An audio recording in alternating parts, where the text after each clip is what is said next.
at least something that sounds like frolics. At the December meeting, in discussing my proposal that the Town Council take a moral stance against future residential development in Portishead until infrastructure is improved, Councillor Peter Burden twice, and in my absence and without my consent, referred to me by reading out my residential address at a public meeting. I contacted Councillor Burden to ask why he felt the need to do this and what legal footing he had for his actions. His response was thus: regarding your suggestion that any action on my behalf is illegal, I suggest you seek detailed advice. At the above meeting, I mentioned in passing an address which I believe to be yours. The debate was around the issues that have been clearly raised by yourself at a previous open Town Council meeting. The statement you read out in public participation was very clearly seeking to influence future council decisions in relation to both planning applications and policy. Both planning policy formulation and dealing with planning applications is a very well regulated part of local government law, and in line with the need to be seen to be equitable to all parties, it has long been the practice to give the full contact details of any person wishing to influence elected members when making such decisions. Now tonight we've had several members of the public stand up here and oppose planning decisions, spoken about planning decisions. Does that mean that from now on their contact details will be given out at Town Council meetings by councillors? You're right, Councillor Burden, you've got a very funny shape of puce there. He has. I asked Councillor Burden to supply me, under freedom of information, with copies of the relevant regulations that obliged him to make public my residential address at an open Town Council meeting.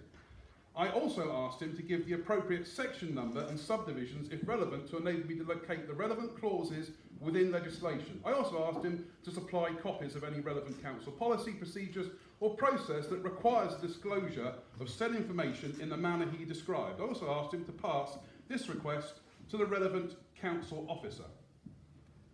Thus far, I have yet to receive a response from Councillor Burden. I wrote to the town clerk expressing my concerns over this incident, and she agreed to have any reference to my address be removed from the written and recorded minutes. Thank you, town clerk. To clarify, what Councillor Burden seems to be saying is this: any member of the public who speaks out against development at town council meetings, even if it is in the most broadest sense, as I have, will open themselves to have their residential address made public by councillors at town council meetings in the interests of equity.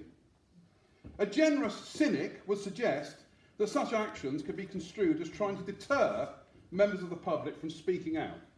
I would observe that if the broader issue of opposing development is enough for equitable public release of personal information, then that several members of this town council marched to oppose the redevelopment of Old Mill Road, therefore seeking to influence a planning decision.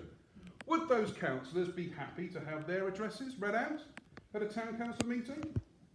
I should be asking the chair for an assurance that residents who speak out against the broader issues of development in Portishead at town council meetings can do so without having their privacy compromised.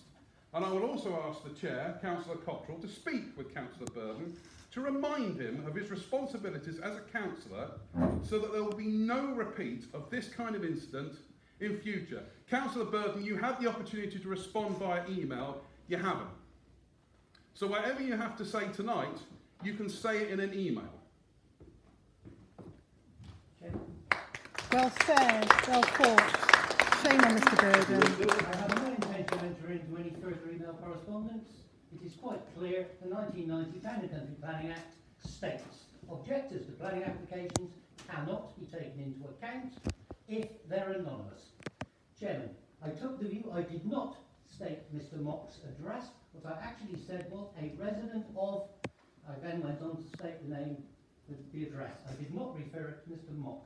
Chairman, if people wish to stand here and try and influence councillors, the very least they should do is make themselves available to discussion. At a planning meeting prior to this, Councillor Clark actually raised the point. He wanted to address this. He's referred his proposed motion to discuss it with Mr. Mock and couldn't find his details.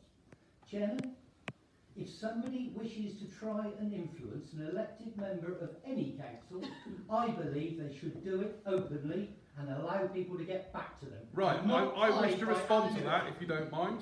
I'm afraid what happened was a miscommunication. Councillor Clark thought that he had asked to have a meeting with me about my proposal, and in fact, he hadn't.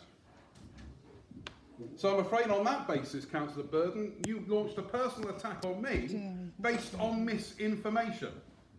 A folly, sir, a folly. Chairman, somebody who wishes to hide behind anonymity, I believe, has no right to argue in a democratic place. That's appalling, Mr Burden. Well, let's leave it there. Let's leave it there. Shame on you, Mr Burden. Shame on you, Councillor Burden. You're sure to Right, resign.